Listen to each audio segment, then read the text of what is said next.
पहिला हामी लौराले ठटाउँथ्यौँ भने अहिले यो प्रविधिले कोदो ठटाउने भइराखिएको छ। अहिले हामी अब स्टार्ट।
ओके, तपाईँले भन्नुहोस् पहिलाका जमाना चाहिँ हामीले कोदो ठटाउँथ्यौँ होइन, अनि अहिले चाहिँ यस्तो प्रविधि आयो, यो के हो प्रविधि, यसको बारेमा छोटै बताइदिनुहोस् न।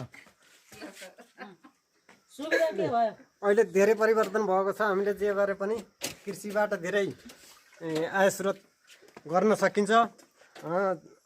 औजारहरू राम्रो राम्रो निक्लेको छ। त्यसलाई प्रयोग गरेपछि यो हाते ट्र्याक्टर चाहिँ पहिला जोत्नलाई खेतमा कतिको सहज मान्नु भएको छ तपाईँहरूले? एकदम सहज छ हजुर, एकदम राम्रो तरिकाले जोत्छ।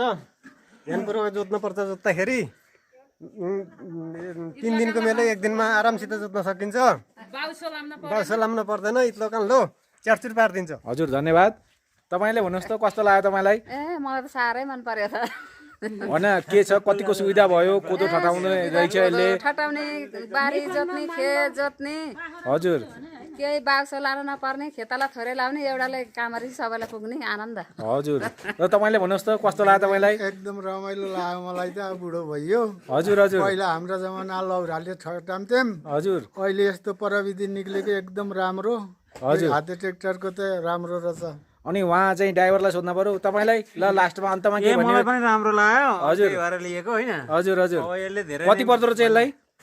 यसलाई अनुदानमा 22,000 हो। अनि 22,000 हला सहित गरेर हला 7,000 ओके ओके, ल गर्दाखेरि 30,000 चाहिँ पर्छ।